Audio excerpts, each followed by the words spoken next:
నమస్తే. తెలంగాణ రాష్ట్ర రాజకీయాల్లో కాంగ్రెస్ వర్సెస్ బీజేపీ అన్నట్లున్నది. ఓవైపు కాంగ్రెస్ పార్టీ పీసీసీ అధ్యక్షులు మహేష్ కుమార్ గౌడ్కి బీజేపీ పార్టీ కేంద్ర మంత్రి బండి సంజయ్ సవాళ్ళ మీద సవాలు విసురుతున్నాడు. దొంగ ఓట్లను తొలగించి అసెంబ్లీ ఎన్నికలకు పోదాం, కాంగ్రెస్ గెలిస్తే రాజకీయ సన్యాసం తీసుకుంటా అంటున్నాడు. మరోవైపు ఈ నెల 30న మరి అసెంబ్లీ సమావేశాలు మొదలు కాబోతున్నాయి.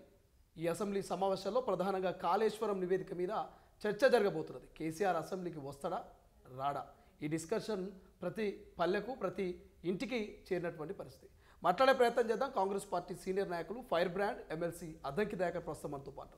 నమస్తే. నమస్తే. ఎట్లా చూస్తారు ఈ కాళేశ్వరంకి సంబంధించి ఈ నివేదిక, పిసి ఘోష్ నివేదిక ఇవ్వడము, ఆ నివేదికకు సంబంధించి అటు హరీష్ రావు కేసీఆర్ కోర్టుకు పోవడం, ఇదంతా ప్రాసెస్ చూస్తుంటే ఏమనిపిస్తుంది? తెలంగాణ ప్రజలంతా ప్రధానంగా రాజకీయ విశ్లేషకులు సైతం ఈ అసెంబ్లీ ఎట్లా జరగబోతున్నది, ఈ నివేదిక మీద ఎటువంటి చర్చ జరగబోతుందని చాలా ఇంట్రెస్ట్గా వెయిట్ చేస్తున్నారు. ఏం జరగబోతున్నది అసెంబ్లీలో? నాకు తెలిసి మొదటిసారి మీరు కూడా మండలిలోపు మాట్లాడబోతున్నారు. ఫస్ట్ టైం నేను అంటే ఒక 10 years తర్వాత మొట్టమొదటిసారి అసెంబ్లీ అధికారికంగా అధ్యక్ష అనే రోజు వస్తుంది. సో ఆ రోజుల్లోనే ఈ కాళేశ్వరం లాంటి ప్రధానమైన అంశం తెర మీదకి రావడం అనేది కూడా ఒకంత ఏమంటాం ప్రాధాన్యత ఉన్నది. అంటే మేము మొదటిసారి అసెంబ్లీలో అడుగుపెట్టడం, రెండవది ఇలాంటి క్రూషియల్ తెలంగాణ సమాజపు బహుకాల కోరికైన కాళేశ్వరం యొక్క అవినీతి మీద జరుగుతున్న చర్చ రావడం అనేది ఒకంత మంచిదే అని నేను అనుకుంటున్నా. అయితే ఏం జరుగుతుంది అనే దాని విషయంలో పీసీ ఘోష్ కమిషన్ రికమెండేషన్స్ చాలా క్రిస్టల్ క్లియర్గా చెప్పినాయి. అంటే వాళ్ళు అవినీతి అంటే ఇన్ని లక్షల కోట్లను రాయలేదుగా, ఇన్ని వేల కోట్లను రాయలేదుగా, అదెట్లా ఇదెట్లా అని చెప్పి ఎర్రిపాటలు వాడుతున్నారు కొంతమంది. అసలు తుమ్మిడిహెట్టి నుంచి మేడిగడ్డకు ఎందుకు దిగింది, ఇదే అవినీతికి ఆనవాళ్ళం. ఇంకా కొత్తగా దాంట్లో చెప్పాల్సిన అవసరం లేదు. 35,000 కోట్లు అంటే ప్రాజెక్ట్ కాస్ట్ మనం ఇన్ఫ్లేషన్ను అంటే ద్రవ్యోల్బణాన్ని దృష్టిలో పెట్టుకున్న మనకు ఒక 20,000 కోట్లు ఎక్స్ట్రా అవుతుండే, అంటే ఒక 55,000 కోట్లు 60,000 కోట్లు అయిపోతుండే. ఒకవైపు డిజైన్ మార్చి కిందికి రావడం, దాని పేరు గతంలో ప్రాణహిత చేవెళ్ళ అంబేద్కర్ సుజల శ్రవంతి అని ఉండే, దాన్ని పూర్తిగా ఆయన కొత్త ప్రాజెక్టు కట్టినట్టుగా కాళేశ్వరం అని దానికి పేరు పెట్టారు. సో అట్లా దేవుళ్ళ పేరు చెప్పి అవినీతి చేసినా కూడా ఓకే నడుస్తుందని అనుకున్నట్టుంది. కానీ అవినీతి ఎప్పుడైనా కూడా బయటపడుతుంది అనేది ఇప్పుడు కేసీఆర్ గారి విషయంలో తేటతెల్లమవుతున్నది. తర్వాత మనం ఎన్ రూట్లో మౌలానా అబుల్ కలాం ఆజాద్ ఆ ప్రాజెక్టు పేరు మీద 10 TMCని హైదరాబాద్ తాగునీటి పారిశ్రామిక అవసరాల కొరకు కూడా కేటాయించడం, దాన్ని సరే ఆయన వేరే అలొకేట్ చేయాలి. వాస్తవంగా మిడ్ మానేర్ నుంచి కానీ లేదు ఇతరత్ర ఎల్లంపల్లి నుంచి అయినా తెచ్చుకోవచ్చు, మిషన్ భగీరథకు పెట్టవచ్చు. కానీ ఇప్పుడు హైదరాబాద్కు మనము 3వ పైప్ లైన్ నాగార్జున సాగర్ నుంచి వచ్చిన అంటే కృష్ణా జలాల నుంచి తెచ్చుకున్న తర్వాత 4వది ఇబ్బందికరం అవుతున్న ఫేజ్ 4 చాలా ఇబ్బంది అవుతున్న క్రమంలో మనం గోదావరి నుంచి ఇటు పెట్టినాం. ఎందుకంటే హైదరాబాద్ గోదావరి బేసిన్లో ఉంటుంది. ఇప్పుడు మన హుస్సేన్ సాగర్ కూడా గోదావరి బేసినే. సో ఇక్కడ దానిక అంటే మనకు కొండపోచమ్మ అని ఇక్కడ దానిక తెచ్చుకోవచ్చు. ఆ నుంచి ఈ 2 జంట జలాశయాలకు నింపొచ్చు, ఏది గండిపేట తర్వాత హిమాయత్ సాగర్ అని అనుకున్నాం. ఆయన దాన్ని ఇతరత్ర వాటికి వినియోగించిన తర్వాత ప్రతి ప్యాకేజ్ని అంటే ప్రతి నిల్వ ఉండే ప్రాంతాన్ని 2 TMCలు అనేదాన్ని 5, 10, 15, 50 దానిక పెంచిండు. ఏది మల్లన్న సాగర్ దాంట్లో 30 TMC డెడ్ స్టోరేజ్ ఉంటుంది. ఓకే, అంటే భూగర్భ జలాలు పైకి రావాలని అంటారు, లేకపోతే ఇంకేదేదో చెప్తా ఉన్నారు. దానికి అక్కడ ల్యాండ్ ఎక్విజిషన్ ఇంకో పార్ట్ ఉంది. అది అసలు దాని మీద కమిషన్ చర్చ పెట్టిందో లేదో 660 పేజీలు చూసినాక తెలవాలి. ల్యాండ్ ఎక్విజిషన్ కూడా ప్రతి దగ్గర ఒక దగ్గర 5,000 ఎకరాలు అయితే, ఒక దగ్గర 2,000 ఎకరాలు అయితే, ఒక దగ్గర 1,000 ఎకరాలు అయితే, అట్లా ఒక 15,000-16,000 ఎకరాల వరకు కూడా సేకరించింది మొత్తం ప్రాజెక్టు. ఆ ప్రాజెక్టు సేకరించిన భూమి కూడా తక్కువ ధరకు అంటే 11 లక్షలు 12 లక్షలకి ఇట్లా తీసుకుంది. మరి అది చూడాలి. అది కానీ ఇప్పుడు ఈ రీడిజైన్ కిందికి పోయి మేడిగడ్డ, సుందిల్లా, అన్నారం ఈ బ్యారేజెస్ కట్టి దాని నుంచి ఎత్తిపోసి గతంలో కాంగ్రెస్ పార్టీ కట్టిన శ్రీపాద ఎల్లంపల్లి నుంచే మళ్ళీ తీసుకొచ్చింది. సో దీంట్లో మొత్తంగా జరిగింది ఈ డిజైన్ మార్చడానికి కారణం ఎవరు అని అంటే ఎవరు నేను కాదంటే చివరికి అందరి మాటలు విన్న తర్వాత 111 మంది 116 మంది 19 మంది అమ్మో 119 నియోజకవర్గాల లెక్కనే అయిపోయిందా 119 మంది తర్వాత ఒక కన్క్లూజన్కి వచ్చిండ్రు అది కేసీఆర్ డిజైన్ చేసిండు సింగిల్ మెన్ డిసిషన్ రాటిఫై చేయడానికి ఏదో ప్రయత్నాలు చేసినట్టుంది కానీ ఆయన చెప్పినందుకే చేసినాం అందరు చెప్పడం చివరికి బీజేపీలో ఉన్న టీఆర్ఎస్ అప్పటి ఫినాన్స్ మినిస్టర్ కూడా చెప్పడం అనేది వాళ్ళకు ఒక కన్క్లూజన్ వచ్చింది. కానీ ఇప్పుడు బీఆర్ఎస్ వర్గాల్లో ఒక చర్చ జరుగుతున్నది. కేసీఆర్ వచ్చే ప్రసక్తే లేదు, ఏమున్నా హరీష్ రావే అధికార పార్టీని చీల్చి చెండాడుతారని ఒక చర్చ జరుగుతున్నది. ఇట్లా కేసీఆర్ రాకుండా ఈ నివేదికను మీరు నిజంగా అసెంబ్లీలో చర్చిస్తే సక్సెస్ అవుతుంది అంటారా? కేసీఆర్ మరి హరీష్ రావే అవినీతి అంత చేసి ఒప్పుకుంటాడా? నేనే చేసినప్పుడు నేను ఏంది ఇరిగేషన్ శాఖ మంత్రిగా ఉన్నా అని చెప్పి ఒప్పుకోమని ఆయన్నే రమ్మను. లేకపోతే కేసీఆర్ పారిపోయిందని అనుకోవాలి. చర్చ నుంచి పారిపోయినది. ఇప్పుడు ఇంత ఐసత్తో మాట్లాడుతుండ్రు కదా, కాళేశ్వరం ఇంత పెద్ద బిగ్ ప్రాజెక్ట్ కడితే కాంగ్రెస్ వాళ్ళు ఏదో వీళ్ళ మీద అవినీతి ఆరోపణలు చేసి కేసీఆర్ను అబాస్పాలు చేయాలని చూస్తుండ్రు కదా. మరి కేసీఆర్ దీనికి సమాధానం చెప్పుకోలేడా? హరీష్ రావు చెప్తాడా అవినీతి హరీష్ రావు చేసినట్ట? కాబట్టి మరి హరీష్ రావే అవినీతి చేసిండ్రు, నేను హరీష్ రావుని నేనే ఒక్కనే చూసుకుంటానంటే హరీష్ రావే వస్తే రాని చూద్దాం. ఓకే, కాబట్టి ఇవన్నీ కూడా తప్పించుకునే ప్రయత్నాలు. కోట్ల రూపాయలు, వేల కోట్ల రూపాయలు కాదు అక్కడ దొరికిన ఏఈలు చిన్న చిన్న అధికారుల కానీ 100 కోట్లు 1000 కోట్లు దొరుకుతున్న పరిస్థితి. మరిగా అది కట్టినోళ్ళు ఎన్ని వేల కోట్లు దోచుకున్నారో తెలవాలి కదా, అది తెలంగాణ ప్రజలకు అవసరం కదా. రాహుల్ గాంధీ గారి నుంచి మొదలు పెడితే ప్రతి ఒక్కరం దాని మీద కామెంట్ చేసిన వాళ్ళమే కదా. సరే అలాంటప్పుడు ఎందుకు మరి కేసీఆర్ రాకుండా బయటికి పోతాడు? దీని కారణాన పోతాడు. ఆయన అటెండెన్స్ పెట్టి 6 నెలలు అయిందా? అటెండెన్స్ మీద సంతకం పెట్టి 4 నెలలు అయిందా? ఇంకా 2 నెలలకు కాబట్టి ఇప్పుడు దక్కించుకోవాలని చూసినా కూడా అది కోర్టు ఏం చెప్పిందంటే చర్యలు అనేది చర్చ తర్వాతన ముందు చర్యన అంటే చర్చ తర్వాత చర్య కాబట్టి చర్చ జరుగుతున్నది. చర్యలు అనేవి తీసుకున్నాక కదా మీరు అన్నట్టు వాళ్ళు హైకోర్టుకు పోతే తప్పు చేసిండ్రా రైడ్ చేసిండ్రా అనేది కోర్టు అప్పుడు తీర్పిచ్చేది. కాబట్టి తప్పు జరిగిందనేది అందరికీ తెలుసు. ఇప్పుడు అది జరిగిందని చెప్పబట్టే కదా బీజేపీ వాళ్ళు సిబిఐకి ఇవ్వండి అంటుంటారు. వాళ్ళ పైకి వచ్చేసరికి వాళ్ళు ఏం చేయరు, వాళ్ళిద్దరు కలిసి ఉన్నారు అని అంటారు. కానీ తెలంగాణ ప్రజల సొమ్మది, కాంగ్రెస్ పార్టీతో బీఆర్ఎస్తో బీజేపీతో కాదు.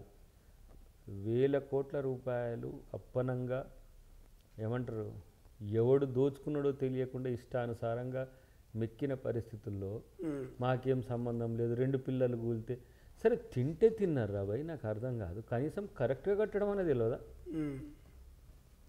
1000 కోట్లు దోచుకున్న దొంగలైనా సరే కనీసం ప్రాజెక్టును మంచిగా కట్టాలనేది ఎందుకు దొరకలే? అంటే 4 సంవత్సరాలని మొత్తం వేసేసుకోవాలి, తర్వాత ఉంటుందో ఉండదో అని ఆ దుర్ద కక్కుర్తిన.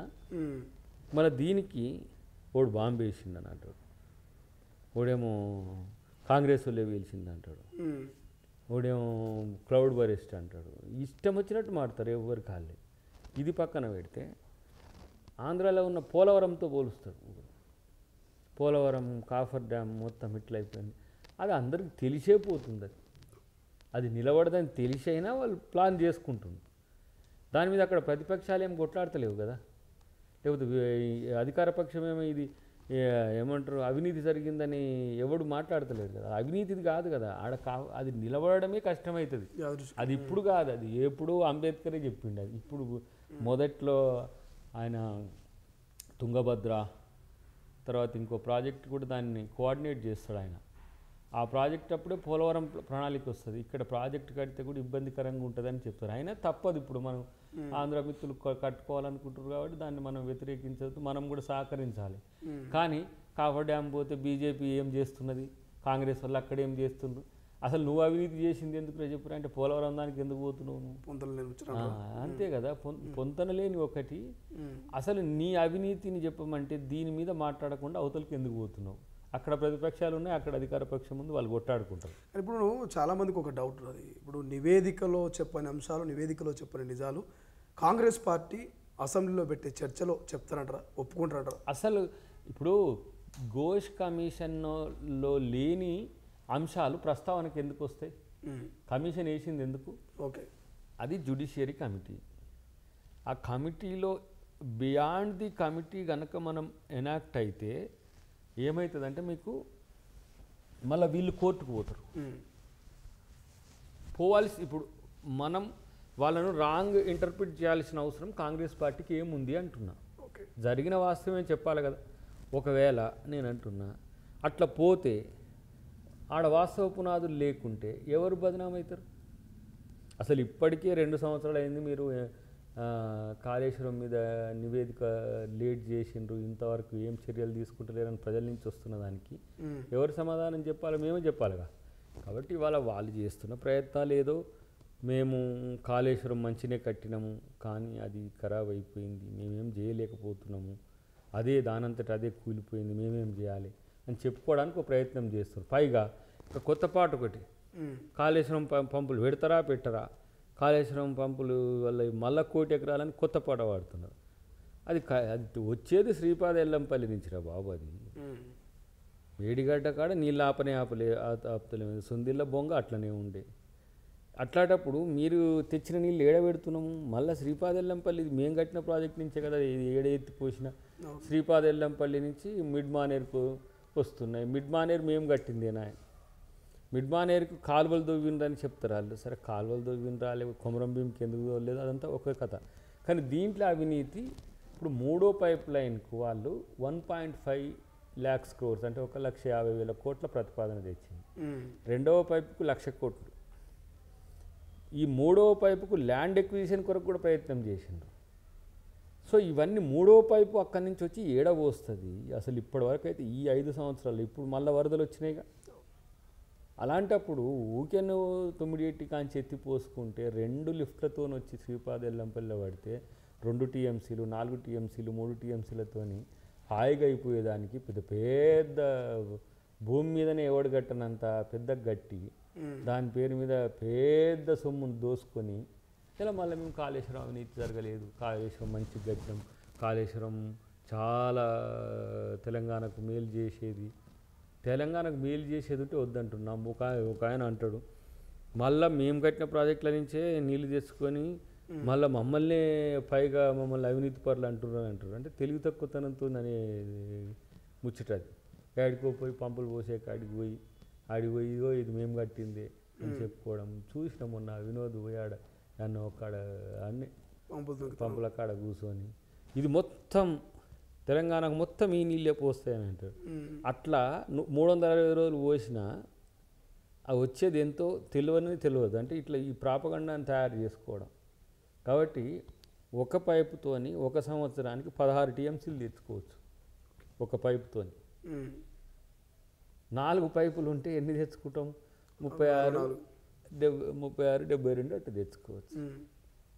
64 సంథింగ్ రామారాణి. అంటే వీళ్ళు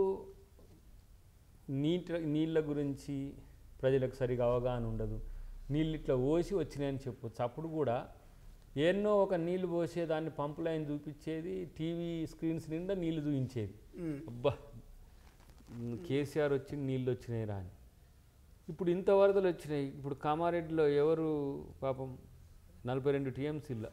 ఇప్పుడు లానినా యుగం నడుస్తుంది. ఎల్నినా వచ్చినప్పుడు ఏంటంటే వర్షపాతం తక్కువ ఉంటుంది, వర్షాభావం ఉంటుంది. లానినా వచ్చినప్పుడు ఎక్కువ వర్షాలు, అధిక వర్షాలు పడతాయి. సో ఇప్పుడు ఇది ఓజోన్ పొరకు సంబంధించిన అంశం. ఎప్పుడు ఏదైనా 4 సంవత్సరాలు ఇట్లా పెట్టుకుంటే 4 సంవత్సరాలు చాలా కాలం అయితే 4 సంవత్సరాలు కాదు. కానీ ఈ ఇంబ్యాలెన్సెస్తో ఒక్కోసారి అటు ఇటుగా కూడా అవుతుంది. కేసీఆర్ ఉన్నన్ని రోజులు వర్షాలు బాగానే వచ్చినాయి. ఆయన కట్టినాక కూడా అవసరం లేకుండా పోయింది. వాళ్ళు మొత్తం నింపింది 60 TMCల నుంచి 80 TMCలు మొత్తం ఏది కాళేశ్వరం నుంచి. దానికి అమ్మ వరప్రదాయిని ఇంత పెద్ద పంట. మరి నీ కాళేశ్వరం నుంచి సుక్క నీళ్ళు రాలేదని చెప్తే మరి గింత ఎనారమస్ పంట ఎట్లొచ్చింది? కాబట్టి ఇవన్నీ కూడా వాళ్ళు ఏదో సగ చెప్పుకోవడానికి చేస్తారు. కానీ అవినీతి ప్రజల్లో అడ్రస్ అయింది, దానికి తీర్పు కూడా వచ్చింది.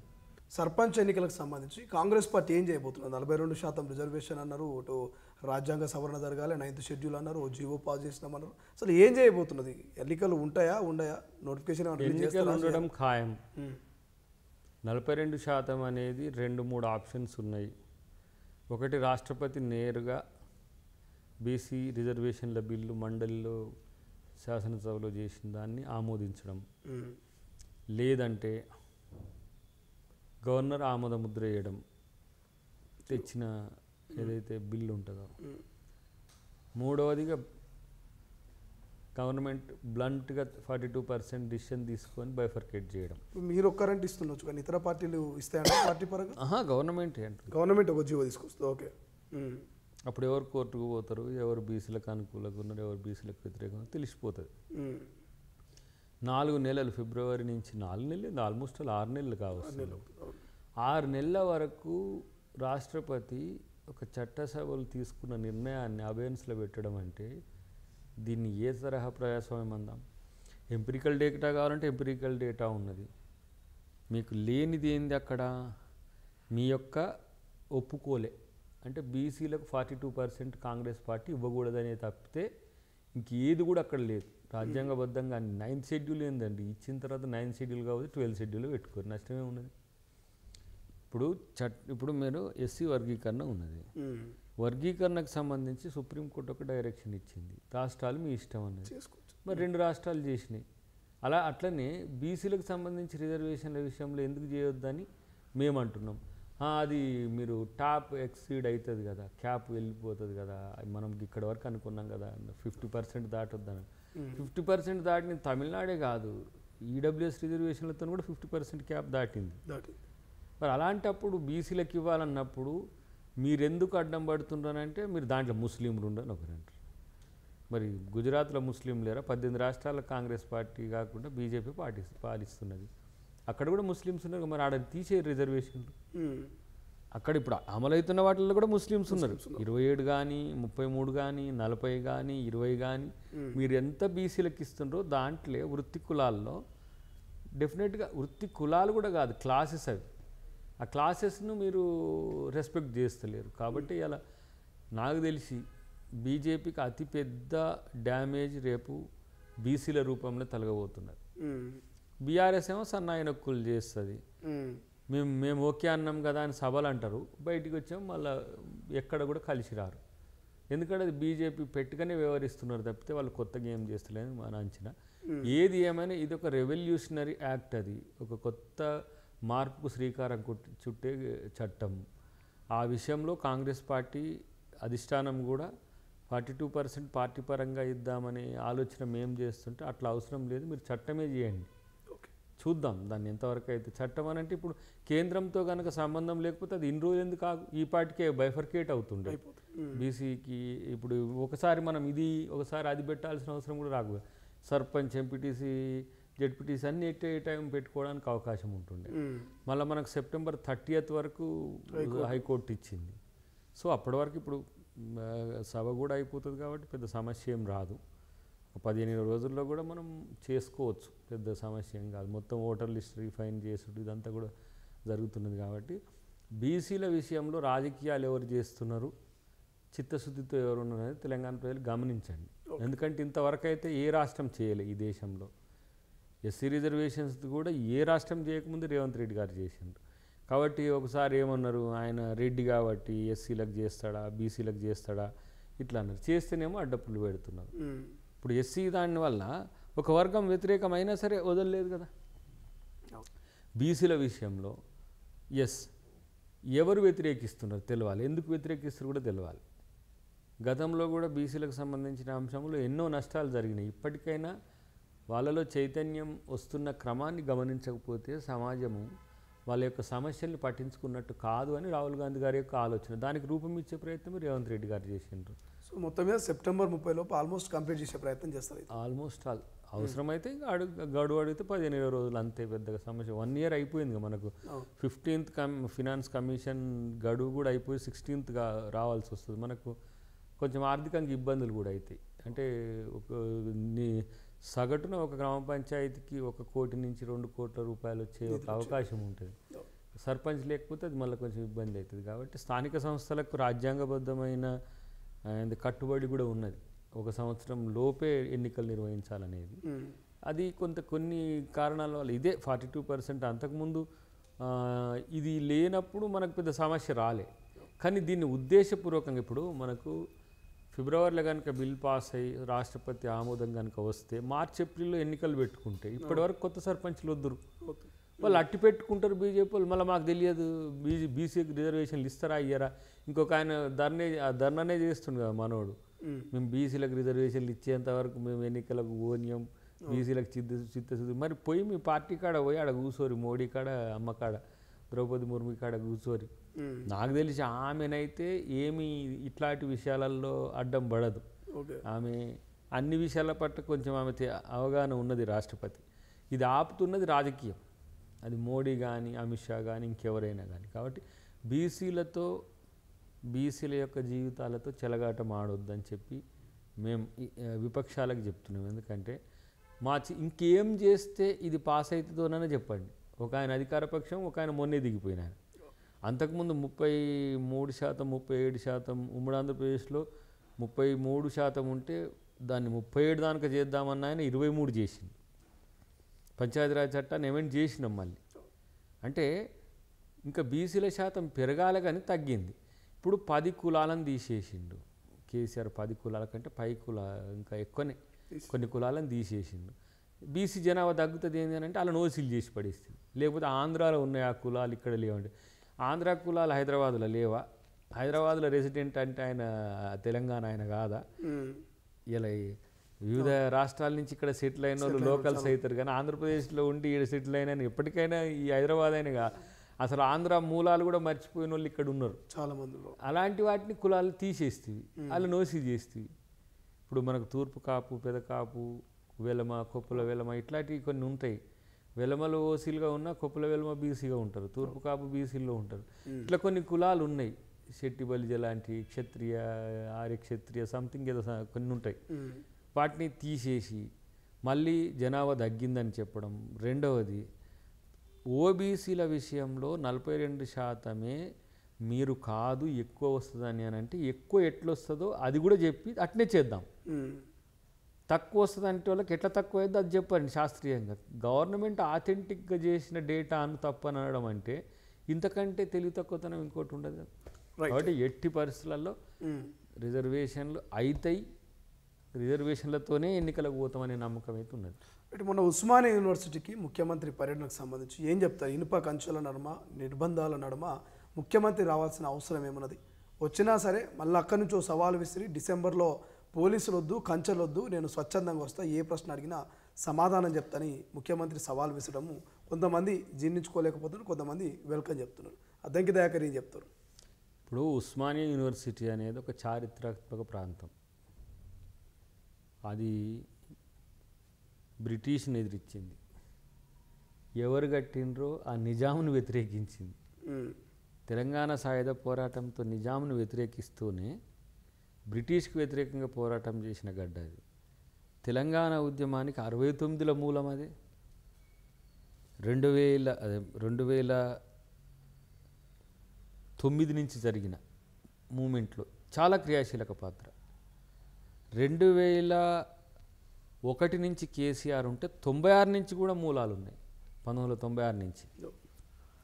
అలాంటి క్రియాశీలకమైన ప్రాంతాన్ని ఈరోజు నిర్వీర్యం చేసింది కేసీఆర్. 100వ సంవత్సరం సెలబ్రేషన్స్ ఎంత గ్రాండ్గా స్టూడెంట్స్ మధ్యన జరుపుకోవాల్సింది మనోడు తార్నాక నుంచి వచ్చి ఆడ వేసిన స్టేజ్ మీద మాట్లాడి టప్పున ఆ నుంచి అక్కడికే ఉరికిన పరిస్థితి. అయితే ఇప్పుడు ఏంటంటే ఉస్మానియా యూనివర్సిటీ యొక్క పూర్వ వైభవం రావాలి, ఇది ముఖ్యమంత్రి గారి కోరిక. ఆయననే విద్యాశాఖ మంత్రి కాబట్టి మన తలకాయ నీట్గా లేకుండా ఒళ్ళంతా నీట్గా ఉండడం అనేది ఎట్లా ఉండదో, మన తలమానికంగా ఉన్న ఉస్మానియాలో మనం సంస్కరణలు మొదలు పెట్టుకొని కింది దాయికి తీసుకుపోవాలనేది ఒక ఆలోచన. దాన్ని మా వాళ్ళు ఏంది కన్వెన్షన్ సెంటర్ ఒకటి, లేకపోతే ఆ హాస్టల్ గదులు ఒకటి ఇట్లా అడుగుతుంటే నేను చాకలి ఐలమ్మ దానికే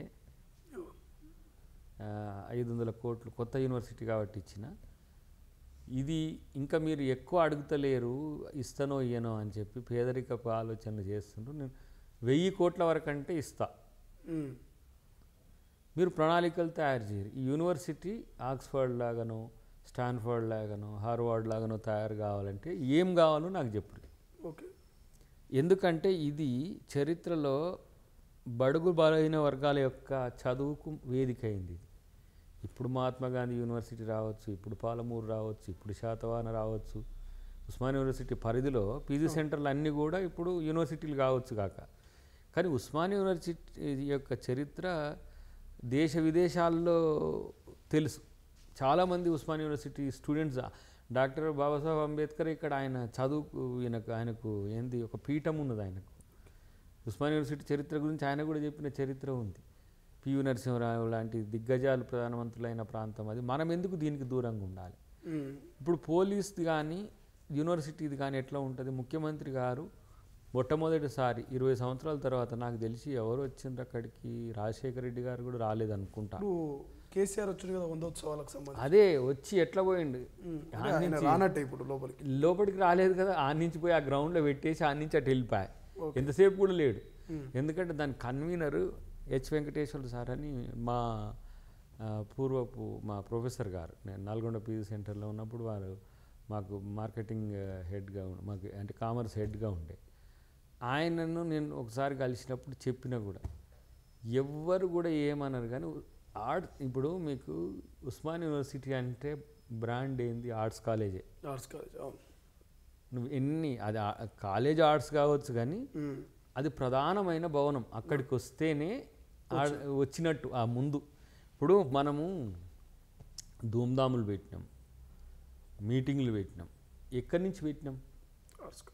ఆర్ట్స్ కాలేజ్ ముందున్నది ప్రధానమైన ప్రాంగణం. అక్కడ 100 సంవత్సరాల యొక్క పండుగ జరిగితే ఎట్లా ఉంటుండే?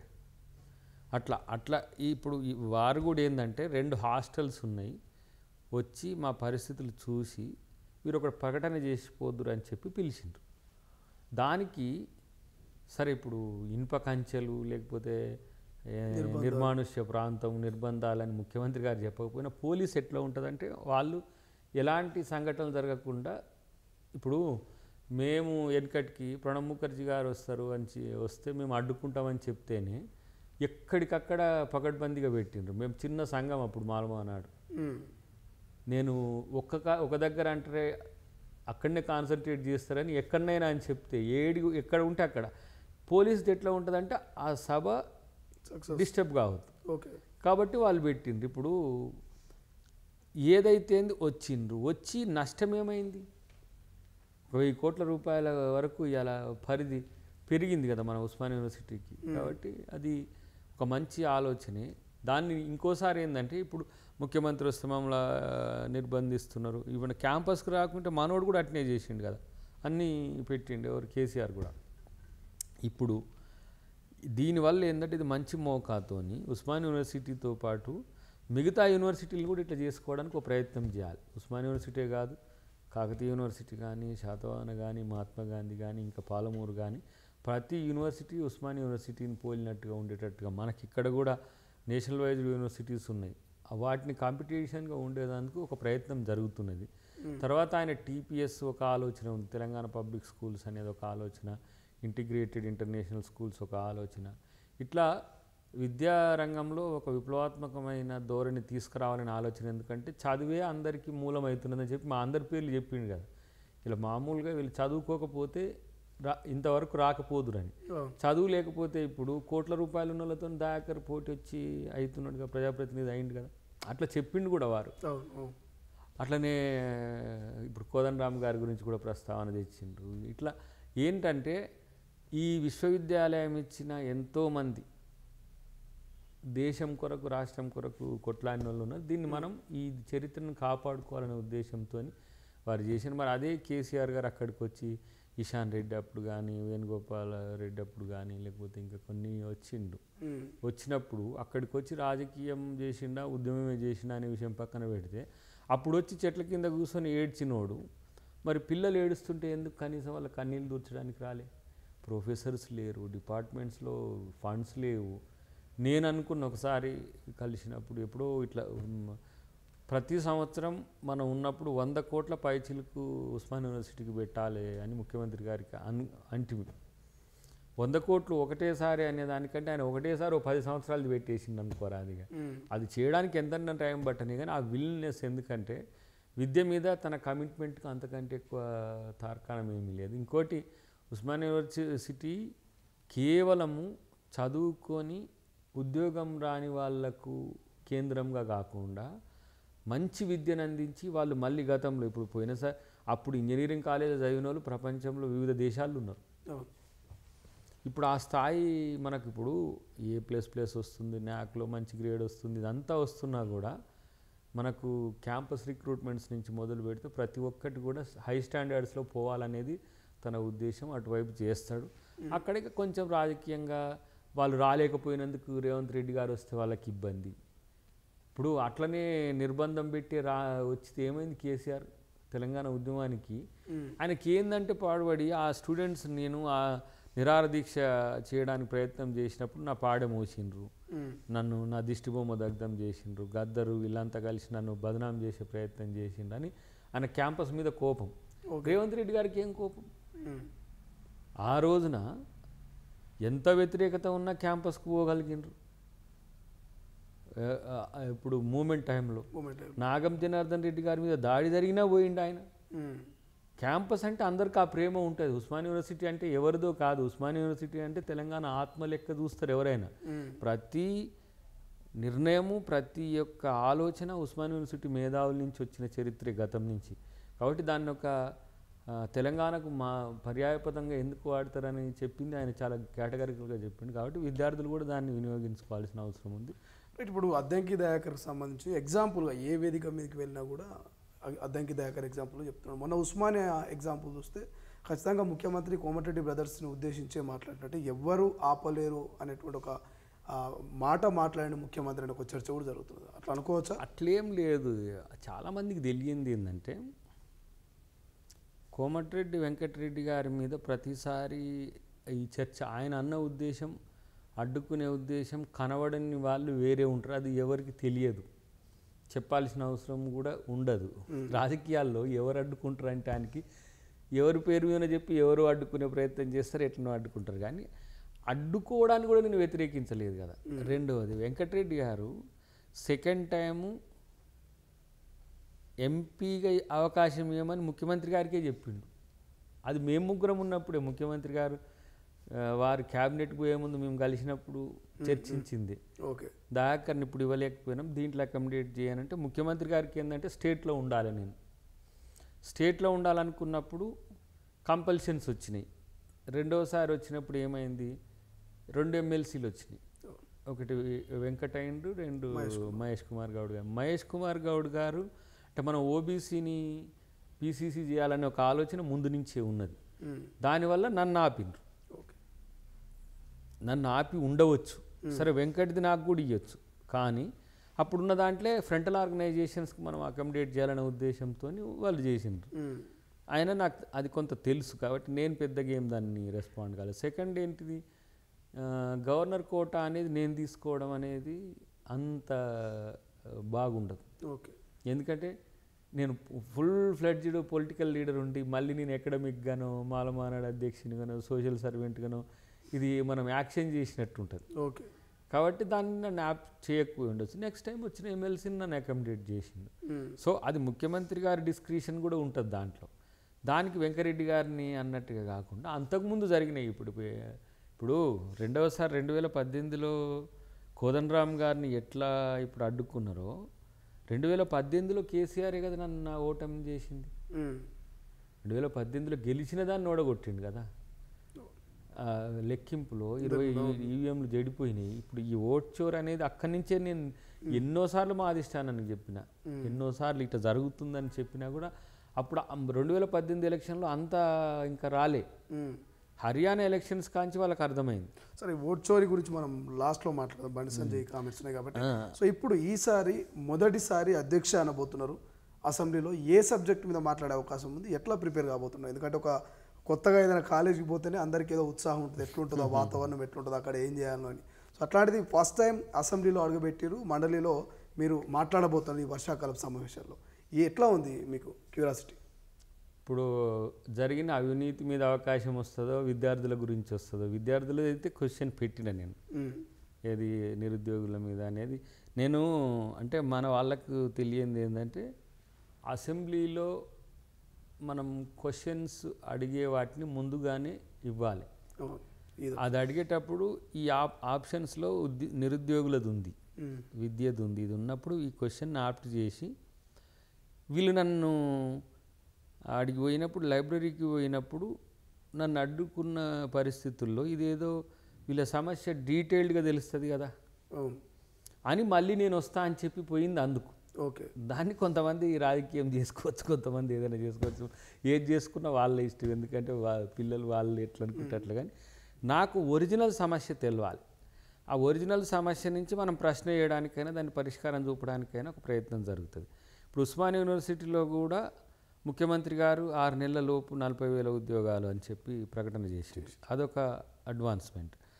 రేపు అసెంబ్లీలో కూడా నేను అడగవచ్చు, ఇంకా మిగతా వాళ్ళు ఎవరు ఎమ్మెల్సీలు ఉంటే వాళ్ళు అడగవచ్చు. నేను ఆప్షన్స్ పెట్టిన అగ్రికల్చర్ మీద కూడా ఒక 2-3, తర్వాత గ్రామీణ నిరుపేదలకు సంబంధించి ఇట్లా కొన్ని పెట్టినాం. సరే, దేని మీద ఫస్ట్ అవకాశం వస్తుంది అనేది అది విప్ గారి ఆలోచనలు, చైర్మన్ గారి యొక్క సభ తీరుని బట్టి ఉంటుంది. ఏది ఉన్నా కూడా ఈ 6 సంవత్సరాలు కంటే ముందు 20 సంవత్సరాలు ప్రజల నుంచి క్వశ్చన్ అయినాం. ఇప్పుడు ప్రభుత్వంలో ఉన్నా కూడా ప్రజా సమస్యలు ఎట్లా ముందుకు తీసుకుపోవాలనే దాని మీద జెన్యూన్ ఇష్యూస్ మీద స్పందించడానికి నేను ప్రయత్నం చేస్తున్నాను. నాకు కూడా సీనియర్ పార్లమెంటేరియన్స్ కానీ, లేకపోతే శాసనసభ సీనియర్ లీడర్స్ కానీ ఇలాంటి అంశాలు మీలాంటి వాళ్ళు తీసుకురావాలని చెప్పి నా దృష్టికి తెస్తుంటారు అప్పుడప్పుడు. అంటే ఒక అంచనా ఏంటంటే దయాకర్ కొంత ప్రజా సమస్యల్ని, కొంత సామాజిక సమస్యల్ని, కొంత సమాజానికి ఉపయోగపడే అంశాలని, ఇప్పుడు సపోజ్ ఒక ఆయన మూఢనమ్మకాల మీద ఒక చట్టం తీసుకురావాలి, మూఢనమ్మకాల వల్ల నష్టపోతున్న పరిస్థితి ఎట్లా ఉంది అని ఒక ఆయన తీసుకొచ్చి దానికి అవసరమైతే డ్రాఫ్ట్ చేయించండి. ఇట్లా కొత్త కొత్త అంశాలు. ఇప్పుడు ఏమంటారు, ఇప్పుడు బిచ్చగాళ్ళకు సంబంధించిన కొంతమంది, అంటే అది సామాజికంగా అదొక ఏమంటారు, మన సామాజిక పతనానికి అదొక మూలమవుతున్నది. ఓకే, ప్రతి సెంటర్ దగ్గర బిచ్చగాళ్ళు అవ్వడం అంటే మన సమాజాన్ని, మానవ సమాజం ఇప్పుడు నీకు అంటే నాకు ఒక ఆయన జోక్గా చెప్పిండు, ఇప్పుడు ఇతర జంతువులలో ఇట్లా డిస్క్రిమినేషను, ఇట్లా పేదరికము, బిచ్చగాళ్ళ లెక్క మారుడు ఉంటుందా? వీలైతే అన్నీ సమానంగా ఉంటాయి. అది పోయి పండు కోతి తెచ్చుకుంటుంది, సింహం తెచ్చుకుంటే అన్నీ ఉంటాయి. కానీ మనిషిలో ఇంత ఒకటేమో కుల విభజన, 2 లింగ విభజన, 3 ప్రాంత విభజన, జాతి విభజన, చివరికి ఆర్థిక విభజన. ఆర్థిక విభజనలో కనీసం 1 చేతిలో రూపాయి లేకుండా ఇట్లా ఉంటాయి. ఇట్లా కొన్ని న్యూ జెనరిక్ అంశాలు వస్తున్నాయి. దానితో పాటు తెలంగాణ సమాజంలో ఉన్న సమస్యల్ని ఏమంటారు బర్డ్ ఐ వ్యూగా చూసి అవి సభ దృష్టికి తీసుకొస్తే, పెద్దల సభ అంటే కొంత ఆలోచనాత్మకంగా ఉండాలి కాబట్టి అటువైపు ఆలోచన చేస్తా డెఫినెట్గా. ఎందుకంటే ఇవన్నీ కామన్గా శాసనసభ ఓరియంటేషన్లో ఉంటాయి. ఇప్పుడు కాళేశ్వరం కానీ ఇటు అక్కడ వచ్చిన బిల్స్ను మళ్ళీ ఇక్కడికి తీసుకొచ్చి చర్చ చేయడం, ఇక్కడ ఏమన్నా చర్చ జరిగితే వాటిని చేయడం అనేది ఒకటి. బట్ ఒక న్యూ థాట్స్ను కూడా సమాజం ముందుకు తీసుకురావడానికి ఒక అవకాశం అయితే ఉంటుంది. చూద్దాం దాంట్లో దయాకర్ ఎంత మేరకు చేస్తాడనేది. కానీ మేజర్గా నేను కాన్సన్ట్రేట్ చేయాలనుకున్నది కూడా విద్యార్థులను, నిరుద్యోగులను. ఎందుకంటే అది చాలా డేంజరస్ జోన్కు పోబోతున్నాయి. ఓకే, 60% మనం యూత్ తెలంగాణలో ఉన్నాము, భారతదేశంలో కూడా ఉన్నాము. పిల్లలు ఎక్కడికి పోయిండ్రంటే 25-30 ఇయర్స్కే జీవితం మీద వాళ్ళకు ఒక ఏహ్యభావం కలగడము, డ్రగ్స్కి అలవాటు కావడము, లేకపోతే లిక్కర్, లేకపోతే ఇంకా డ్రగ్స్లో అడ్వాన్స్మెంటు, పర్వర్షను, స్టాండర్డ్ ఆఫ్ లివింగ్ కూడా పిల్లలు తగ్గుతుంది. ఇప్పుడు మేము 50 సంవత్సరాలతో ఉన్నాము, 25-30 సంవత్సరాల పిల్లలు మా లెక్కనే ఉన్నారు. దీనికి కారణం ఏంది? ఒకటి సోషల్ ఇంట్రెస్ట్ ఉన్నది, ఒకటేమో చదివిన దానికి ప్రతిఫలం రావట్లే. మనకు చదివే పెట్టుబడి తెలంగాణలో ప్రత్యేకించి. ఇంకా పెట్టుబడి వ్యాపారం మీద పెడితే లాభాలు వచ్చినాయి. కానీ చదువుకుంటేనే బతుకు మారుతుంది అనుకుంటే ప్రాణం ఎంత ముఖ్యమో చదువు ఎంత ముఖ్యమైనది. చదువుతో ప్రాణం నిలబడట్లేదు. సో దీనికి ప్రత్యామ్నాయం మనం స్కిల్ యూనివర్సిటీ లాంటివి పెడతాము, లేకపోతే మళ్ళీ వొకేషనల్ కోర్సెస్ పెట్టచ్చు, ఐఐటీలు తీసుకురావచ్చు. కానీ వీళ్ళలో ఆశ్వాసన నింపడం ఎలా అనే దాని విషయంలో నేను ఫస్ట్ నిరుద్యోగుల నుంచి మొదలుపెట్టింది. ఎందుకంటే యువతను టార్గెట్ చేస్తూ నా కార్యాచరణ ఉండాలని నేను అనుకున్నాను. ఎందుకంటే చిన్నప్పటి నుంచి కూడా స్టూడెంట్ అసోసియేషన్ ఉన్నప్పటి నుంచి కూడా వాళ్ళతో కలిసే నేను ఎదిగిన కాబట్టి ఇప్పుడు ఆ కమ్యూనిటీ అతిపెద్ద కమ్యూనిటీ. దానికి కులం లేదు, మతం లేదు, సౌత్ తెలంగాణ, నార్త్ తెలంగాణ ఇట్లా ఉండదు. కానీ అది రేపటి మన భవిష్యత్తు. ఎవరైనా సరే యువత యొక్క అభివృద్ధి మీద బాగా ఆలోచించాలి. ఇప్పుడు దీని విషయంలో కూడా దాని విషయంలో కూడా చాలా కాంప్రహెన్సివ్ ప్లాన్ చేస్తున్నా. మన పిల్లలు ఏంది అన్న, ఇంకా ముఖ్యమంత్రి గారితో మీటింగ్ కాలే, డిప్యూటీ సీఎంతో అన్న అది కాలే, ఇట్లా అంటారు. ఇప్పుడు మనకు జంబో లిస్ట్ వచ్చింది మన దగ్గరికి. లైబ్రరీ నుంచి ఒక 20 మంది వచ్చింది, యూనివర్సిటీస్ నుంచి, తర్వాత మిగతా విద్యార్థి సంఘాల నుంచి ఒక 50 మంది దానికి వచ్చింది. 50 మందితోని అది పెట్టగలుగుతామా, మళ్ళీ అంత పెద్ద మంది పెడితే ఎట్లా అని, లేకపోతే లిమిటెడ్గా పెడదామా, ఇట్లా ఆలోచన ఉంది. ఏదున్నా ఆ మీటింగ్ ఒకటి ఆర్గనైజ్ చేసిలో స్లోగా అసెంబ్లీ తర్వాత నేను ఎప్పుడైనా నాకేందంటే ఒరిజినల్ స్టూడెంట్స్కు నష్టం జరుగుద్దు. ఎవరైతే అంటే ఇప్పుడు ఒకళ్ళు బీజేపీ ప్రవోకుడు ఉండొచ్చు, ఒకళ్ళు బీఆర్ఎస్ ప్రవోకుడు ఉండొచ్చు. అప్పుడు కూడా ఎన్ఎస్యూఐ యూత్ కాంగ్రెస్ పిల్లలు, లేకపోతే కాంగ్రెస్ అనుకూలంగా ఉన్న పిల్లలు కొట్లాడిండ్రు కదా. అట్లా కాబట్టి నేను బీఆర్ఎస్ బీజేపీ వాళ్ళు వ్యతిరేకించడానికి కొట్లాడడానికి కూడా నేను వ్యతిరేకించాను. ఎందుకంటే అది వాళ్ళ హక్కు. కానీ రాజకీయాల కోసం చేయొద్దు. ఏదో కాంగ్రెస్ పార్టీని అంటే మనకి ఏదో వస్తుంది, కాంగ్రెస్ పార్టీని తిడితే మనకు వస్తుంది అనే దానికంటే విద్యార్థుల యొక్క, నిరుద్యోగుల యొక్క సమస్యలు ఎట్లా పరిష్కరించాలనే కోణం నుంచి ఎక్కువ మంది ఉండి ఆలోచించడం. వాళ్ళు ఎక్స్పోజ్డ్ లీడర్స్ కాదు. వాళ్ళ నుంచి ఇన్పుట్స్ చాలా జెన్యూన్గా ఉన్నాయి. సో కాబట్టి ఉద్యోగాలు వేయడం ఒకటి, నిరుద్యోగ యువతకు ఉపాధి అవకాశాలను పెంచడం ఒకటి, ఎంపవర్ చేయాలి. ఆ కమ్యూనిటీ అనేది, ఎవరైతే యువత అనే కమ్యూనిటీ అనేది అన్ని రకాలుగా ఫ్లోరిష్గా మనం చేయాల్సిన అవసరం ఉంది. దానిలో భాగంగానే విద్యను నాణ్యం చేయడం అనే దాని విషయంలో వారు ఎక్కువ కాన్సన్ట్రేట్ చేస్తున్నారు. ఇప్పుడు ఒక సంవత్సరం 40,000 కోట్లు మనం పెట్టగలుగుతున్నాము. ఇప్పుడు బడ్జెటేతర 40,000 కోట్లు ఒక విద్యకు పెడుతున్నామంటే ఎంత పెద్ద మొత్తంలో మనం విద్య మీద కాన్సన్ట్రేట్. పోయినసారి మనోడు మొత్తం డిస్ట్రక్టివ్ పాలసీనే. 4,800 ప్రాథమిక స్కూల్స్ క్లోజ్ చేసి మర్జీ చేసిండు.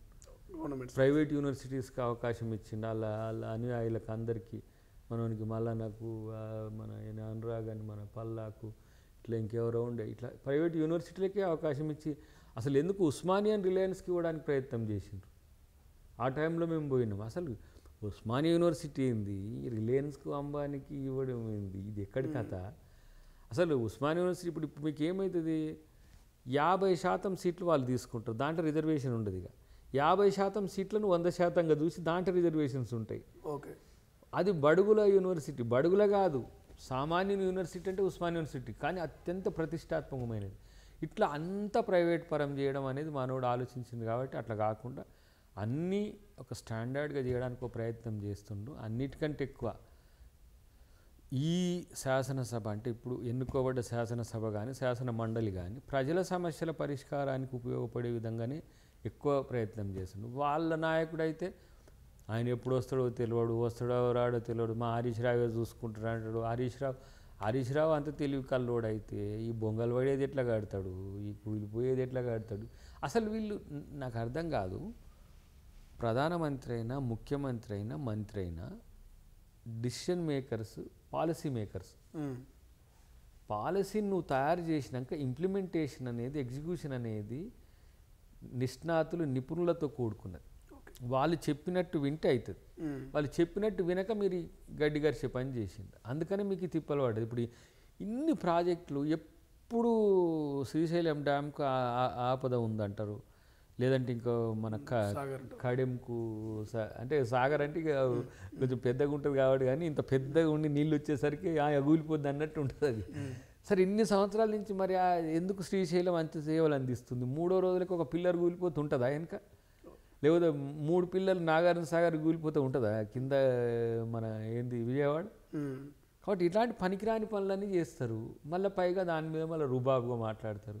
కానీ శాసనసభకే రాయకుండా మళ్ళీ ఆయన పెద్ద పొంకనాలు చెప్తూ ఉంటాడు. మా పిల్లలు చూసుకుంటారు. ఇదేమో పిల్లలు చూసుకుంటానికి మన సంసారం అయింది. ఇది సమాజంలో ఇప్పుడు ఏంది అసెంబ్లీ అంటే ఏంది, పెద్ద మనుషులు అన్నట్టు లెక్క. ఊళ్ళో పంచాయతీ వస్తే ఎట్లా చేస్తారో, సమస్య వస్తే కూడా పరిష్కారానికి అసెంబ్లీ ఒక వేదిక. అట్టాడదానికి నేను రాను కానీ మా వాళ్ళు చూసుకుంటారని చెప్తున్నాడు ఆయన. అంటే రాజ్యాంగము, చట్టసభలు ఇవన్నీ ఒక ఒక ఒక పద్ధతి. కానీ కామన్గా మనం ఊళ్ళో భాషలో చెప్పుకోవాలంటే ఏంటి శాసనసభ అంటే, ఉన్నోళ్ళు అందరం కూర్చొని ఆడ పెద్ద మనుషులు ఎన్నుకున్న వాళ్ళు మాకు గింత కావాలి, మా దానికి గింత కావాలని కోరుకుంటే వచ్చేది అది. ఆడికిన రాడట. నేను మళ్ళీ పెద్ద నేను దేశంలో గుణాత్మకమైన మార్పు, తెలంగాణ నేనే ఇట్లా చేసిన, ఇట్లా చెప్పుకుంటే తిరుగుతూ ఉంటారు. కాబట్టి ఇవాళను నాకు తెలిసి అది ఎక్స్పైర్డ్ పార్టీ. అది ఇంకా అది కోలుకోవడానికి కూడా కొంచెం ఇబ్బందికరంగానే ఉన్నది. ఎందుకంటే 3 ముక్కలు ఆట అయింది, ఇప్పుడు 4గురితో కూడుకున్నది. ఇంకా అది అతుక్కున్నప్పుడు చూద్దాం దాని గురించి. రైట్. ఈ ఓట్ చోరీకి సంబంధించి బండి సంజయ్ మాట్లాడుతున్నారు. ఇప్పటికిప్పుడు దొంగ ఓట్లను తొలగించండి, ఎన్నికలు పెట్టి కాంగ్రెస్ గనక గెలిస్తే రాజకీయ సన్యాసం తీసుకుంటాను అంటున్నాడు. ఇట్లా చూస్తా డైరెక్ట్ మీ పీసీసీ డెఫినెట్గా మేము దాన్ని యాక్సెప్ట్ చేస్తాము. దేశం మొత్తాన మోదీ రాజీనామా చేసి దేశం మొత్తానికి పెట్టమని. ఓకే, దేశం మొత్తం అంతే, అన్ని రాష్ట్రాలు. తెలంగాణ గురించి ఒక్కటేందుకు, మళ్ళీ దేశం మొత్తాన ఓటు చోరు జరిగింది కదా, తెలంగాణలో జరగలేదు కదా. తెలంగాణలో ఓటు చోరు జరిగితే 90ని మేము 64కి వచ్చింది మాది, 90 సీట్లు వచ్చేది. ఒక్క తెలంగాణకి ఎందుకట? ఆయన పోయి బీహార్లో రాహుల్ గాంధీ కొట్లాడుతుంటే, మేము ఓటు చోరీ గురించి మాట్లాడుతుంటే ఇక్కడ ఉన్న వీళ్లకు ఒక రకంగా అజ్ఞానంతో మాట్లాడుతున్నారు. ఓటు చోరీ మీద ఇవాళ మోదీ మాట్లాడలేని స్థితిలో ఉన్నాడు. దేశం రాహుల్ గాంధీ వైపు చూస్తున్నది. ఆ క్రమంలో ఏదో చిల్లర మల్లర మాటలు మాట్లాడతారు, బుడరకాన్ మాటలు మాట్లాడతారు. దేశం మొత్తాన మేము దానికి సిద్ధం. తెలంగాణ ఒక్కటే ఎందుకు? మోదీ రాజీనామా చేయండి, జాతీయ ప్రభుత్వం భారత ప్రభుత్వం రాజీనామా చేసి మన ఫ్రెష్ ఎలక్షన్స్కి పోమండి. అప్పుడు తెలుస్తుంది ఓటు చోరీ జరిగిందా లేదా అనేది, అప్పుడు మోడీ గెలుస్తాడా లేదా అని. ఇంత ఓటు చోరీ చేస్తేనే చంద్రబాబు నాయుడు లేకుంటే, నితీష్ కుమార్ లేకుంటే మీ బతుకు బస్ స్టాండ్. ఏమంటారు, ఒక రకంగా చావు తప్పి కళ్ళు రొట్ట పోయినట్టు. మీకు 240 వస్తే వీళ్ళ 20 వాళ్ళ 20 పెట్టుకొని ఇప్పుడు నడుస్తున్నారు. మాకు ఎంతో అని 400 పైన ఇరి 400 పైన ఇరంటే వాళ్ళు 240 ఇచ్చిండ్రు. 240 ప్రజలు ఇచ్చిండ్రా, లేకపోతే మీరు గుద్దుకుంటే 240 వచ్చినా కాంగ్రెసే అధికారంలోకి వస్తుంది అనేది అప్పుడున్న అంచనా. ఆయన అందుకనే చెప్తుండగా అమిత్ షా 40 సంవత్సరాల వరకు మేమే వస్తాం. మనం అరవింద్ది కూడా ట్రోల్ అవుతుంది, మీరెవరికన్నా ఓట్లేరు మాకు పడతాయి, ఇంకెవరు ఉండే, ఎప్పటికైనా మేమే గెలుస్తాం. లేకపోతే ఇంకొక ఆయన అంటుండ్రు, రాహుల్ గాంధీ కాడ కూడా ఓటు చోరీ జరిగిందంటే ఆడ ఎన్నిక పెడదామంటే, అరే రాహుల్ గాంధీ కాడ రేవంత్ రెడ్డి గారిని ఎందుకురా బాబు, మోదీ కాడ కూడా జరిగింది, మొత్తం దేశం మొత్తం పెడదాం. మీకు దమ్ము ఉంటే, మీకు ధైర్యం ఉంటే, బీజేపీ నాయకులు ఎవరైనా మాట్లాడేటోళ్ళు ఉంటే మీరు మొత్తం ప్రభుత్వాన్ని రద్దు చేయరి, మోదీని రాజీనామా చేయించండి. మోదీ కాడ జరగలేదని గ్యారెంటీ ఏమన్నా ఉందా? ఒక దగ్గర ఇప్పుడు మామూలు మీలాంటి వాళ్ళ కానీ 8 సీట్ల కానీ గుద్దుకుని రాళ్ళు, మోడీ కాడ ఎందుకు గుద్దుకోరు?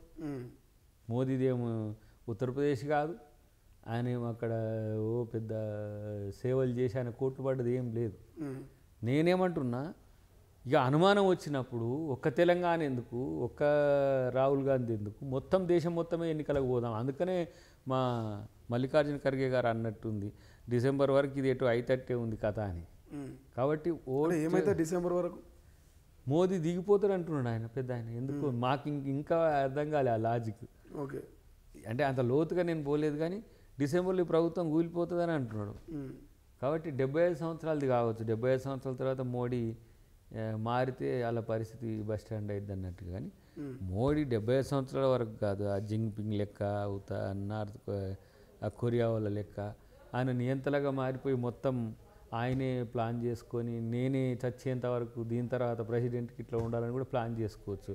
కానీ అన్నిటికంటే ఎక్కువ నేను ఏమంటున్నంటే, భారత ప్రజాస్వామ్యానికి మూలం ఓటే బదనాం అవుతున్నది. అందుకని ఇప్పుడు ఒక పెద్ద స్లోగన్ తీసుకున్నాడు, ఓట్ చోర్ గద్దీ చోడ్ అనేది. ఎవరైతే ఓట్ల దొంగతనం చేసిన వాళ్ళారా మీరు గద్దె దిగండి. నేను అదే అంటున్నా, గద్దె దిగి మాట్లాడు. ఓకే, గద్దె దిగి రేపు మొత్తం ఎన్నికలు పెడదామనండి, ఎన్నికలకు సిద్ధం. రైట్. సో చివరిగా నా ప్రశ్న ప్రత్యేకంగా నా ఇంట్రెస్ట్ తోటి అడుగుతున్నా. ఈ మధ్య కాలంలో భార్య భర్తను చంపుడు, భర్త భార్యను చంపుడు, ముక్కలు ముక్కలుగా నరికి నదిలో పారేసుడు, కుక్కర్లో ఉడకబెట్టుడు, ఇట్లా చూసుకుంటూ పోతే అసలు వార్తలు చదవాలంటే భయం అవుతుంది, ఆ వార్తలు చూడాలంటే కూడా ఇబ్బంది ఫీల్ అవుతుంది. ఈ అసెంబ్లీలో అయినా దీని మీద కొంత స్పెషల్ ఇంట్రెస్ట్ చూపించుకొని సంబంధిత శాఖ మంత్రి లేకపోతే ఎవరైనా దీని మీద కొంత అవగాహన కార్యక్రమాలు ఏందో ఒక చట్టాన్ని ఏమైనా తీసుకొచ్చి ఆలోచన చేస్తారా? చాలామంది చెప్పలేకపోతున్నారు. క్రిమినల్ జస్టిస్ ఉంది, సో కాన్స్టిట్యూషనల్ జస్టిస్ ఉంది. ఇది ఏమంటారంటే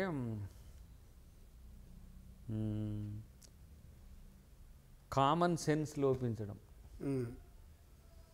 అంటే నేర ప్రవృత్తి పెరగడం, అంటే ఈ సమాజంలో జరుగుతున్న పరిణామాల వాటిని అనుకరిస్తున్న తీర. ఇప్పుడు క్రైమ్ ఛానల్స్ చూసి, లేకపోతే క్రిమినాలిటీని స్టడీ చేసి, లేకపోతే వెబ్ సిరీస్లో జరిగే వాటిని చూసి అనుకరించడం అనేది కూడా ఒక తంతుగా మార్చుకొని చిన్నపిల్లలు సైతం 10-12 ఏళ్ళు కూడా ఒక మర్డర్ చేస్తే, కేవలం 10th క్లాస్ అబ్బాయి బ్యాట్ కోసం పాపను క్రైమ్ చేస్తే ఎక్స్పోజ్ అవుతా, ఇట్లా తర్వాత ఎంత పాశవికంగా చేస్తే అంత ఎక్కువ ఫేమ్ అవుతామని కొంతమంది, లేదంటే ఆ పెరిగిన కసిని మానవత్వం మరిచి చేసే స్థితి, ఇవన్నీ కూడా ఇప్పుడు వాటికి కొన్నిటికి పోస్కో చట్టాలు, కొన్నిటికి ఇట్లా కొన్ని రకరకాల చట్టాలు తీసుకొచ్చిరా దాంట్లో నేర ప్రవృత్తిలో తీవ్రతను బట్టి ఇమ్మీడియట్గా ఫాస్ట్ ట్రాక్ కోడ్స్ చేయడం. ఇది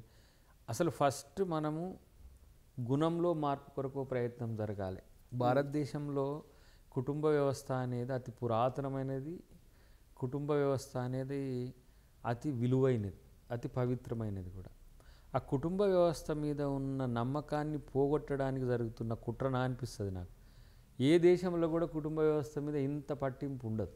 ఓకే, ఏ దేశమైనా సరే ఏమంటాము పెళ్ళిళ్ళు లేకపోతే కుటుంబము దానికంత ప్రాధాన్యత ఉండదు. మన కాడ వచ్చినట్లలో చాలా విలువైన వాటిలలో ఏంటిది కుటుంబం ఒకటి. దాన్ని ఛిద్రం చేసే కుట్ర జరుగుతున్నది అని అంటే మనం అందరం కూడా ఆలోచించాల్సిన అవసరం ఉంది.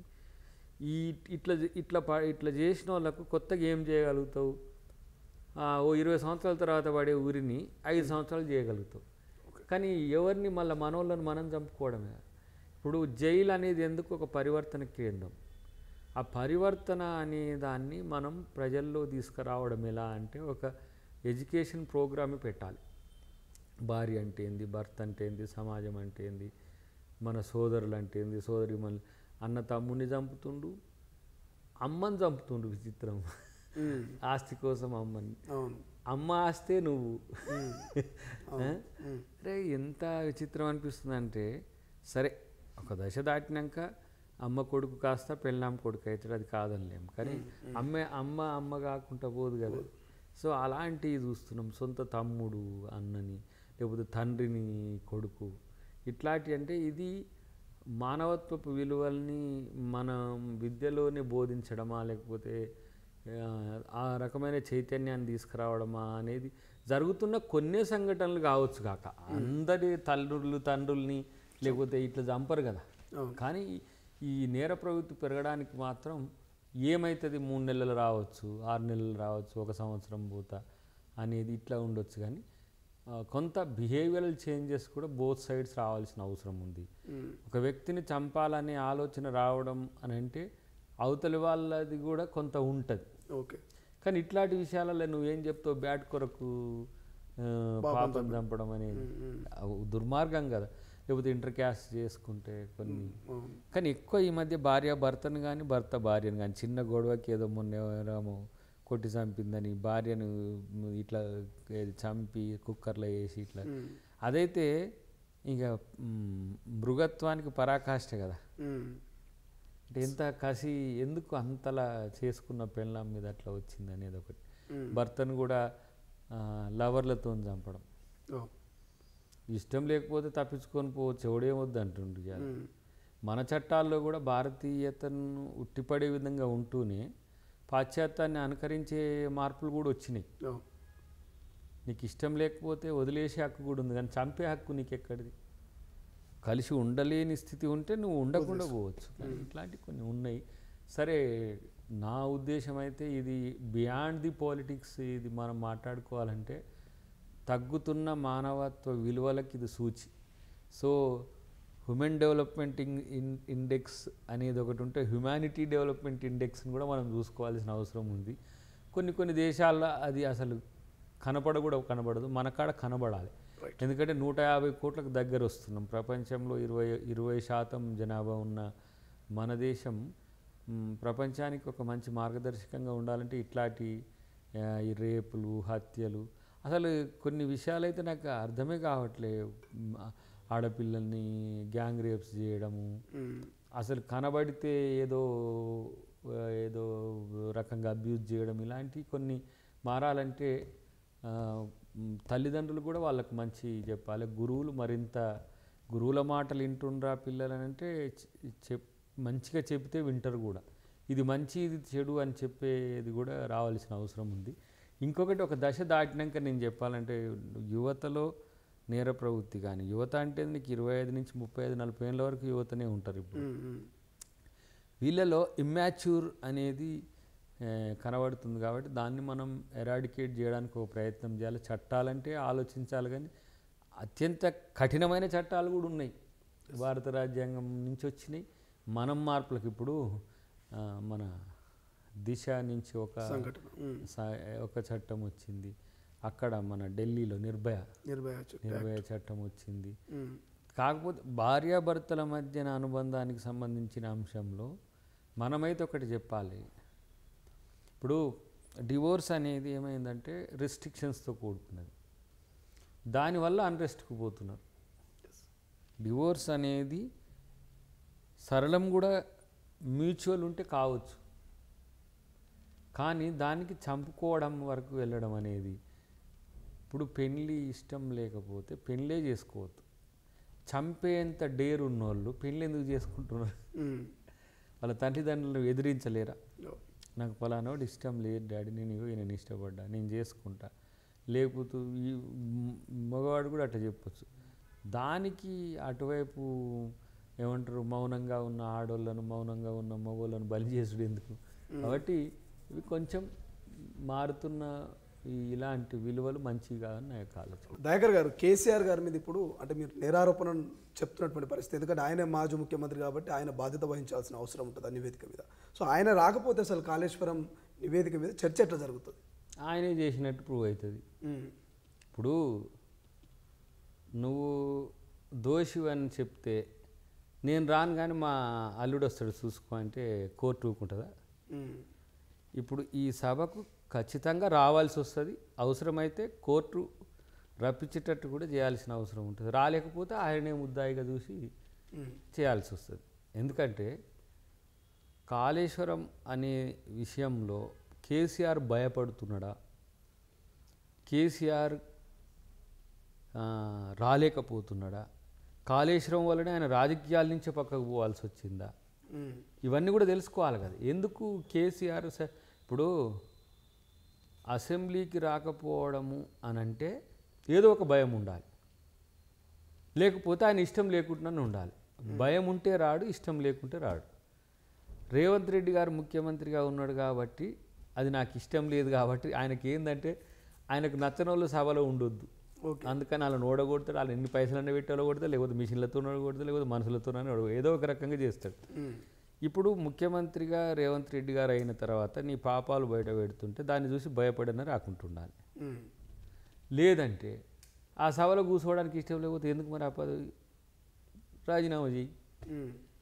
అవినీతి అక్రమాలు చేసి నువ్వు పిలుస్తారా అని అంటే హైకోర్టుకి ఎందుకు పోతున్నావు? మరి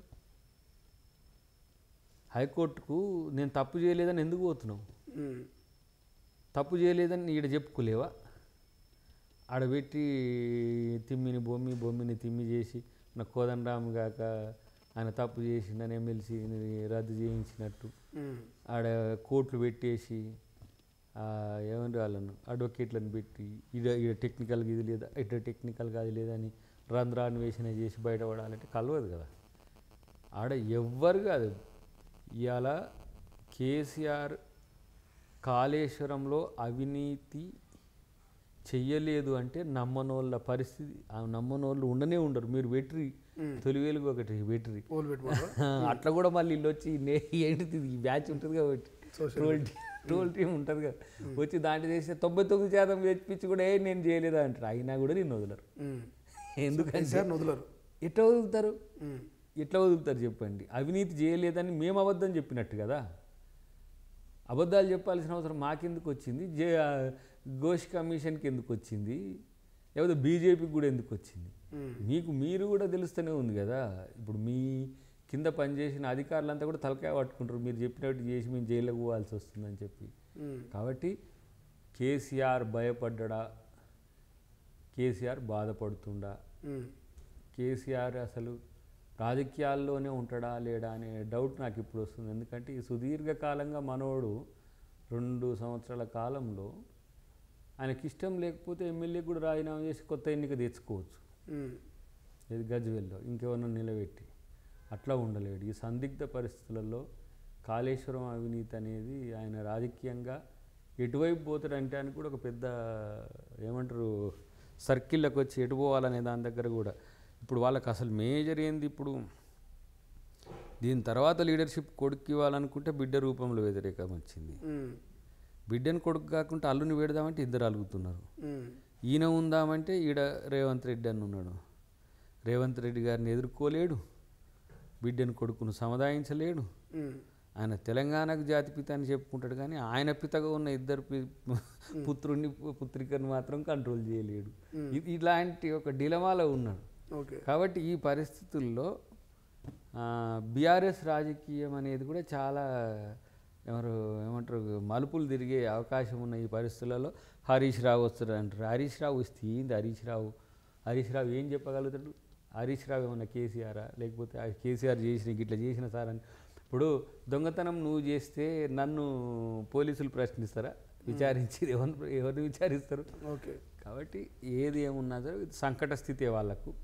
డెఫినెట్గా కాళేశ్వరం అవినీతి మీద మాత్రం అందరికీ వాళ్ళ అవినీతి చేసిందనే నమ్మకం ఉంది. చూద్దాం రేపటి రోజున ఏం జరుగుతుంది. Right, thank you so much. ఇది మొత్తం మీద కాంగ్రెస్ పార్టీ నేత ఎమ్మెల్సీ అద్దంకి దయాకర్ క్లియర్గా చెప్తా ఉన్నారు. ఓట్ చోరీకి సంబంధించి దేశవ్యాప్తంగా బీజేపీ ఎక్కడైతే అధికారంలో ఉందో అన్ని చోట్ల కూడా ఖచ్చితంగా మీరందరూ కూడా మళ్ళీ అక్కడ ఎన్నికలు తీసుకొద్దాం, అక్కడ కూడా ఎన్నికలు తీసుకొచ్చి మరోసారి ఫ్రెష్గా ఎన్నికలకు పోదాం, అక్కడ కూడా దొంగ ఓట్లుంటే వాటిని తొలగిద్దామని చెప్తా ఉన్నారు.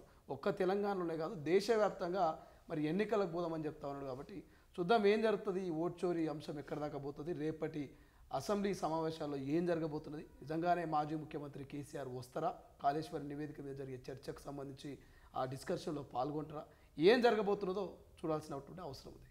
కెమెరా పర్సన్ అజయ్తో శ్రీశైలం, తొలి వెలుగు, హైదరాబాద్. అసలైన తొలి వెలుగు. ఫాలో వాట్సాప్ @తొలి వెలుగు official.